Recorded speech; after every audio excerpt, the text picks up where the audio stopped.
is dead. In the article 2 is dead published on March 1st, I argued that 2 is intellectually dead. Many people, including professors, researchers, former high-ranking government officials, politicians, and students made various comments. Why did I say 2 is dead? In the article 2 is dead published on March 1st, I argued that 2 is intellectually dead. Many people, including professors, researchers, former high-ranking government officials, politicians, and students made various comments on it. Why did I say 2 is dead? In the article 2 is dead published on March 1st, I argued that 2 is intellectually dead. Many readers, including professors, researchers, former high-ranking government officials, politicians, and students made various comments on it.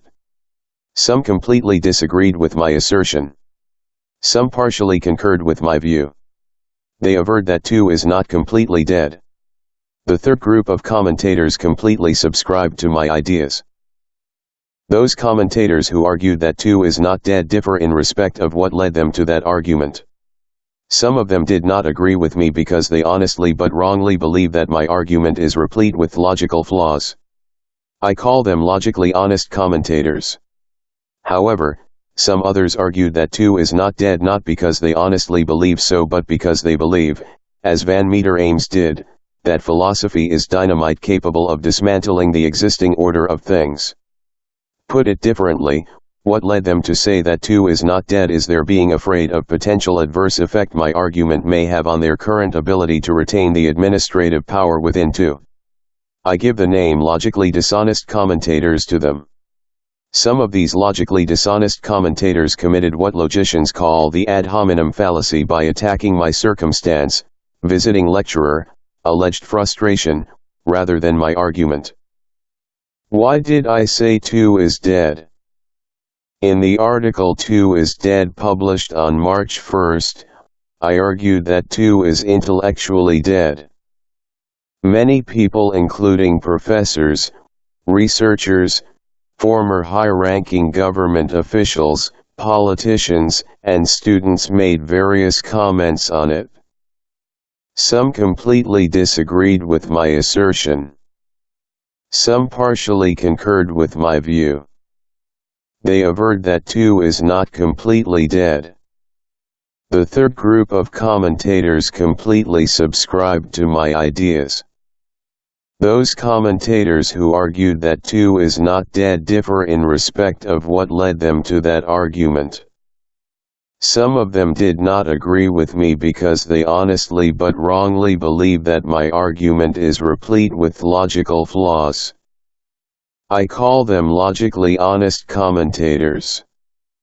However, some others argued that 2 is not dead not because they honestly believe so but because they believe, as Van Meter Ames did, that philosophy is dynamite capable of dismantling the existing order of things.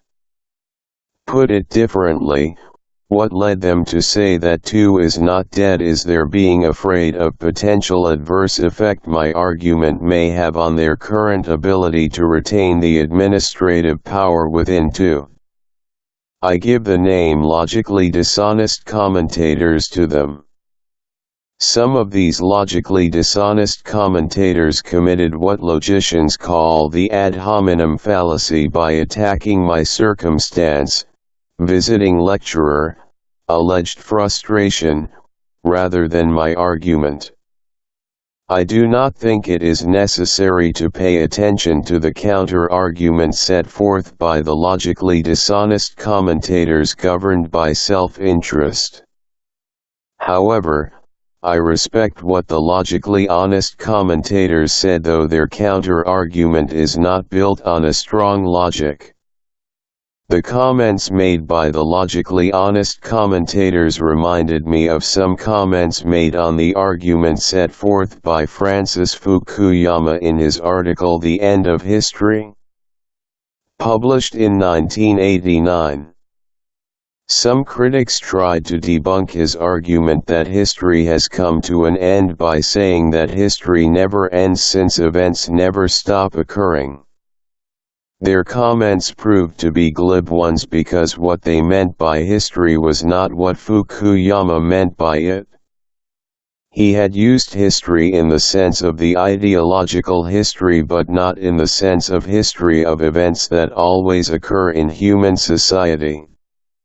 He had used the phrase "the end of history" to refer to the fact that liberal democracy represents the last point in the ideological history.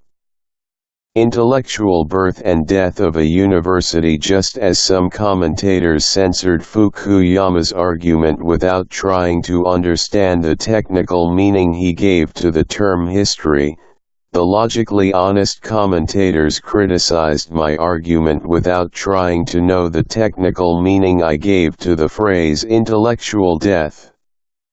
The definition of the phrase intellectual death in my previous article is too terse to be easily intelligible. However, great decoders will not have any difficulty fathoming it. Since the quintessence of the argument I made in my previous article is based on the notion of intellectual death, it is necessary to elaborate on it in this article. First of all, it is important to distinguish between the administrative life of a university and its intellectual life. Most of those who disagreed with my point thought I was alluding to the demise of the administrative life of two.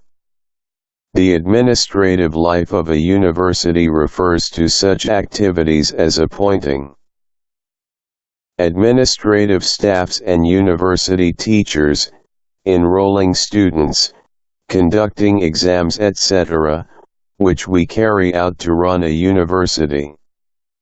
I define the intellectual life of a university as the movement of a broader process encompassing two sub-processes. The first sub-process refers to the process by which university teachers teach knowledge as much as it is practically possible under a particular circumstance. The second one refers to the process that leads to the production of new knowledge to the extent that is practically possible under a particular circumstance. I use the phrase minimum critical knowledge to refer to the amount of knowledge that is practically possible to be taught critically under a particular situation. The result of the first sub-process is dissemination of minimum critical knowledge among all the students. I give the name minimum new knowledge to the amount of new knowledge university teachers are capable of generating under certain conditions. The result the second sub-process leads to is production of minimum new knowledge. Since universities differ with regards to availability of research funds and reading materials, average intelligence of university teachers, the relation between promotion and production of new knowledge, etc., we cannot expect them to be capable of disseminating the same amount of minimum critical knowledge and generating the same amount of minimum new knowledge. By the movement of the broader process, I mean a condition in which that broader process is set in motion. When the broader process capable of leading to two results, dissemination of minimum critical knowledge and production of minimum new knowledge, is set in motion, the intellectual life of a university comes into being. If this process is yet to be set in motion, then a university is yet to be born intellectually despite its administrative existence. And, when this process stops moving, a university dies intellectually. It is through the concerted intellectual effort of all the university teachers that this process is set in motion. Therefore, their concerted intellectual effort is the soul of the broader process. The separation of the soul from the broader process leads to the intellectual death of a university. I have borrowed the definition of death as the separation of the soul and body from the 1768 edition of Encyclopaedia Britannica. The broader process that forms the intellectual life of a university is an intellectual engine of a university, so to speak. The two sub-processes are the constituent parts of this intellectual engine. The concerted intellectual effort made by all the university teachers to engage in this process is the force that propels that engine. There will be a lack of force capable of propelling that intellectual engine if all the university teachers do not engage in it. Defending my argument, the logically honest commentators accused me of, being irreverent towards honest and hard-working professors, 2. Making unrealistic comparison between Western academic institutions, and 3. Being engaged in the production of dangerous discourse aimed at extolling private academic institution and defaming public academic institution, 4. Being overgeneralized despite being critical, v. oversimplifying the fact, and 6. indirectly saying that other universities in Nepal are intellectually alive. I do not find these comments logically convincing. I think, as John Maynard Keynes did, that we do not understand very simple ideas when we refuse to escape from what he called habitual modes of thought. In the general theory of employment, interest, and money, he wrote, the difficulty lies, not in the new ideas, but in escaping from the old ones, which ramify, for those brought up as most of us have been, into every corner of our minds. I accept with candor that my previous article does not deal with my conceptions of the intellectual life of a university and its end in detail. I indirectly define the intellectual life of a university as cognitive movement, another word for the broader process leading to two results. And I define the intellectual death of a university as lack of cognitive movement. However, none of the commentators tried to decode my terse definitions of the intellectual life of a university and its demise and dissect the logical link between them and my argument. They failed to notice that the assumption that my argument regarding the intellectual demise of two is based on are implied in these definitions. They seem to be unaware of the fundamental fact in the science of reasoning that every argument is based on a particular explicitly stated or indirectly implied assumption. The first, fourth, and fifth comments are derived from the same observation that there are also ideal professors in two. This observation, which I also share, has nothing to do with the logical validity of my argument. I have stated above that the intellectual engine of a university is propelled by the force created by the concerted effort made by all the university teachers to set in motion the broader process leading to two results: dissemination of minimum critical knowledge and production of new knowledge. The serious intellectual effort made by some ideal professors is incapable of producing the force strong enough to impel the intellectual engine of a university.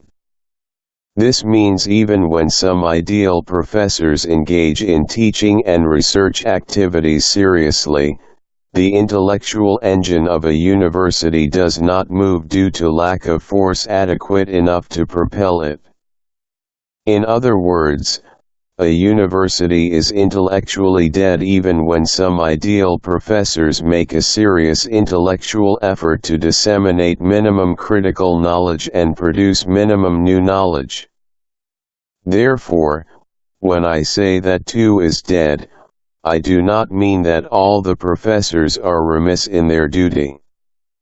Universities differ in terms of minimum critical knowledge to be disseminated and minimum new knowledge to be generated, since these minimum amounts are determined by various factors such as average intelligence, nature of faculty selection process, incentive for critical thinking, research funds, etc. 2 lags behind the Western academic institutions in terms of these factors. This means these minimum amounts in case of 2 must be less than in Western academic institutions. My point is not that 2 is dead because its professors do not teach knowledge as much as its Western counterparts do. They do not generate new knowledge as much as its Western counterparts do. Instead, my point is that 2 is dead because the amount of knowledge its professors teach or disseminate is less than minimum critical knowledge. The amount of knowledge its professors generate is less than minimum new knowledge. Therefore, my argument is not based on what one commentator calls unrealistic comparison between 2 and Western academic institutions. As for the third accusation, my intention is not to compare private and public academic institutions in terms of their effectiveness. Such intention is not neither directly stated nor implied in my previous article.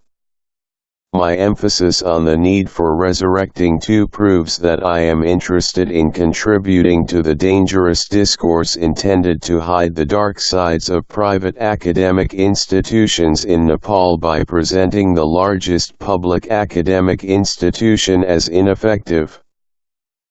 The 6th comment falls outside the scope of my argument.